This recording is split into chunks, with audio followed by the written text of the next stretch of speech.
Phone ಹಾಕೆ ನೀನ್ ಇದು ಮಾಡಿರೋ ತಪ್ಪು ಅಂತ ಅವ್ರು ಕೇಳಲಿ.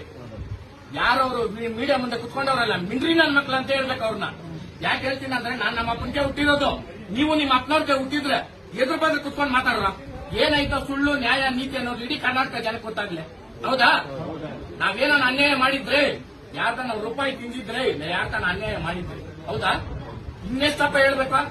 ಯಾಕ ನಮ್ ಕೋಪ ಬರ್ತದೆ, ಯಾಕೆ ನಾವು ಜೋರಾಗಿ ಮಾತಾಡ್ತೀವಿ ಅಂದ್ರೆ ನೀವು ಒಂದಿನ ಅನುಭವಿಸ್ತೀವಿ.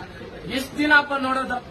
ಎಷ್ಟು ದಿನ ಬಿಗ್ ಬಾಸ್ ಒಳಗಡೆ ನಿಂತ ಹಿಡಿದು ಈಚೆಗೆ ಬರೋವರೆಗೂ ಸಂತೋಷ್ ಹಂಗೆ, ಒಟ್ಟು ಸಂತೋಷ್ ಹಿಂಗೆ, ಅವ್ರ ಫ್ರೆಂಡ್ಸ್ ಹಿಂಗೆ, ಅವ್ರ ಫ್ರೆಂಡ್ಸ್ ಹಂಗೆ. ಇನ್ನೇನು ಇಲ್ಲ ಹೇಳೋಣ. ಇಲ್ಲ ಮಾತಾಡೋರಲ್ಲ ಈ ನನ್ನ ಮಕ್ಕಳು ಎಲ್ರದ್ದೂನು ನನ್ ಜೋಪಾಗೈತೆ. ಎಲ್ರದ್ದು ಓಪನ್ ಚಾಲೆಂಜ್ ಕೊಟ್ಬಿಟ್ಟು ಬಾರ ಒಟ್ಟು ಸಂತೋಷ್ ನೀನು ನಾನು ನೋಡ್ಬಿಟ್ಟು ಕುತ್ಕೊಂಡ್ಲಿ ಅವ್ರು ಮೀಡಿಯಾನಾಗ. ಅವತ್ತು ನಾನ್ ಸೋತ್ಕೊಂಡ್ ಬಂದ್ಬಿಟ್ರೆ ಅವತ್ತೇ ಇದೆಲ್ಲ ಬಿಟ್ಬಿಟ್ಟು ಇಡೀ ಕರ್ನಾಟಕಕ್ಕೆ ನೋಡಪ್ಪ ನಾನು ಇವತ್ತು ಸೋತೋದೆ ಅಂದ್ಬಿಟ್ಟು ನಾ ಬಂದ್ಬಿಡ್ತೀನಿ. ಇನ್ನೇನು